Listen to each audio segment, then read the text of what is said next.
ఓలక్క మళ్ళొచ్చేసా మీ ముందుకు. ఏంటనుకుంటున్నారు అవి? రాగండి రాగండి చేపలతో మన విలేజ్ స్టైల్ చేపల పులుసు చేసేద్దాం రండి. Hi hello guys, welcome to our channel Rajeshwari vlogs. ఏది ఏమైనా పల్లెటూరు అంటే పల్లెటూరే. అందరు చూపించే ప్రేమ అలా ఉంటదన్నమాట. పల్లెటూరుల్లో అందరూ కలిసి కట్టుగా పని చేసుకుంటారు. అలాగే అందరింట్లో ఏదన్నా ఫంక్షన్ జరిగినా అందరూ కలుసుకొని హ్యాపీగా ఆ ఫుల్ డే బాగా ఎంజాయ్ చేస్తారు. తెల్లవారుజామున 4 గంటలకు లేచి అన్ని పనులు చేసేసుకొని పొలం పనులకు వెళ్ళి నుంచి సాయంత్రం వరకు ఎక్కల కష్టం చేసుకుంటేనే మనకు కడుపు నిండిద్ది. నేను ఇక్కడ మీకు చూపించేది మా పల్లెటూరులో దొరికే చెరువులో చేప. అది కూడా అమ్మ నాకు ప్రేమతో తీసుకొచ్చింది. నేనైతే 5 పీసెస్ మాత్రమే తీసుకున్నాను.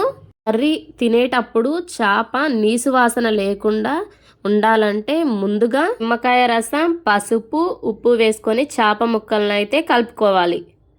నేను ఇక్కడైతే 3 సార్లు వాష్ చేసిన తర్వాత మీకైతే చూపిస్తున్నాను. మా నాన్న మా కోసం చెరువులో చేపలు పట్టి మరి ఈ రాగండి చేప అయితే పంపించాడు. చెరువులో చేపలు పట్టాలంటే అంత ఈజీ ఏం కాదు, చాలా కష్టపడాలి పొద్దున్న నుంచి సాయంత్రం వరకు. ఇప్పుడు మనమైతే శుభ్రం చేసిన చేప ముక్కలను అయితే పక్కన పెట్టేసుకొని మన పల్లెటూరి పద్ధతిలో చేసుకునే చేపల పులుసులోకి అయితే మసాలా అయితే ప్రిపేర్ చేసుకుందాం. 1 టేబుల్ స్పూన్ ధనియాలు, 1 టేబుల్ స్పూన్ జీలకర్ర, అలాగే 1/2 టేబుల్ స్పూన్ మెంతులు. ఇప్పుడైతే ఒక మిక్సీ జార్ తీసుకొని నేను చెప్పిన మసాలా దినుసులన్నీ మెత్తగా అయితే గ్రైండ్ చేసుకోవాలి. పొట్టు తీయని తెల్ల వెల్లుల్లి నేనైతే 8 రెమ్మలు వేసుకుంటున్నాను. అవి కూడా మనం ప్రిపేర్ చేసుకునే మసాలా దినుసుల్లో వేసుకొని మెత్తగా అయితే గ్రైండ్ చేసుకోవాలి. మనం గ్రైండ్ చేసుకున్న తర్వాత మసాలా అయితే ఇలా వస్తుంది. దీన్ని అయితే పక్కన పెట్టేసుకుందాం.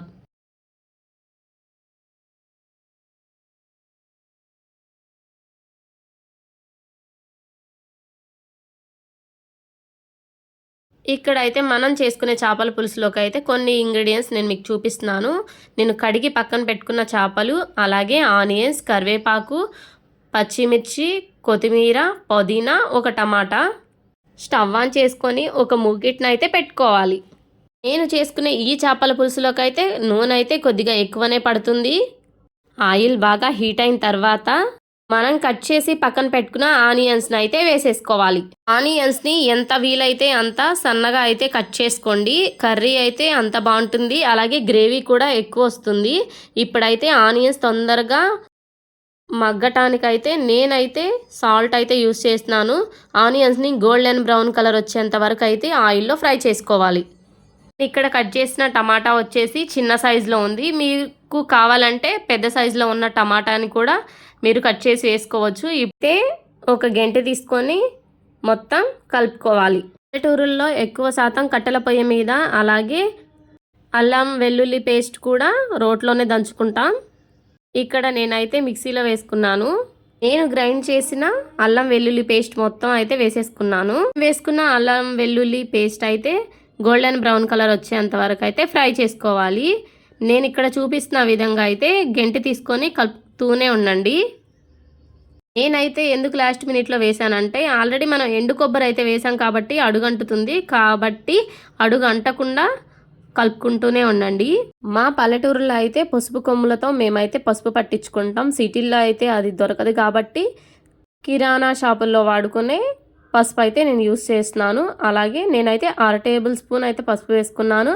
అలాగే గుంటూరు నుంచి మిర్చి కారం మా అక్క పంపించింది కాబట్టి నేనైతే గుంటూరు మిర్చి కారాన్ని అయితే వేసుకుంటున్నాను. నేను స్పైసీ ఎక్కువ తింటాను కాబట్టి నేను కొద్దిగా ఎక్కువే వేసుకున్నాను. మీరైతే చూసుకొని వేసుకోండి. అడుగు అంటకుండా ఒకసారి అయితే మొత్తం కలుపుకుందాం. మనం కడిగి పక్కన పెట్టుకున్న చేప ముక్కలను అయితే నేను ప్రిపేర్ చేసిన మసాలాలు అయితే వేసేసుకోవాలి. ఈ కన్సిస్టెన్సీలో ఉన్నప్పుడు చేప ముక్కలను అయితే కలుపుకోవాలి. ఇక్కడ నేనైతే ఆల్రెడీ చింతపండు అయితే నానబెట్టి పక్కన అయితే పెట్టేశాను. ఇప్పుడైతే పిప్పేమి పడకుండా ఓన్లీ గుజ్జు మాత్రమే చేప ముక్కల్లో అయితే వేసుకోవాలి. ఇక్కడ నేనైతే చేప ముక్కలు మునిగేంత వరకు చింతపండు గుజ్జును అయితే వేసుకున్నాను. నేనైతే ఉప్పు చూసుకున్నాను, నాకైతే సరిపోలేదు. ఎందుకనంటే ఆనియన్స్ని ఫ్రై చేసేటప్పుడు నేను కొద్దిగానే వేసుకున్నా. మీరైతే చూసుకొని వేసుకోండి. మంటను కొద్దిగా హై ఫ్లేమ్లో పెట్టుకొని 5 మినిట్స్ అయితే మూత పెట్టేసుకుందాం. 5 మినిట్స్ అయిపోయిన తర్వాత ఒకసారి అయితే మూత తీసుకొని చూద్దాం. మనం కట్ చేసి పక్కన పెట్టుకున్న ఆనియన్స్, కరివేపాకు, కొత్తిమీర, పుదీనా, పచ్చిమిర్చిని అయితే వేసేసుకోవాలి. ఈ కన్సిస్టెన్సీలో ఉన్నప్పుడు వేసుకుంటే ఆ ఫ్లేవర్స్ అన్నీ ఆ ముక్కకు పట్టి మనం తినేటప్పుడు అయితే మంచి ఎరోమా స్మెల్ అయితే వస్తుంది. మనం చేసుకున్న చేపల పులుసులోకి స్పెషల్ మసాలా అయితే ఈ కన్సిస్టెన్సీలో ఉన్నప్పుడు వేసేసుకోవాలి. నేను ఇక్కడైతే వంకాయ అయితే వేసుకుంటున్నాను. మీకు నచ్చితే వేసుకోవచ్చు, లేకపోతే స్కిప్ చేసేయచ్చు.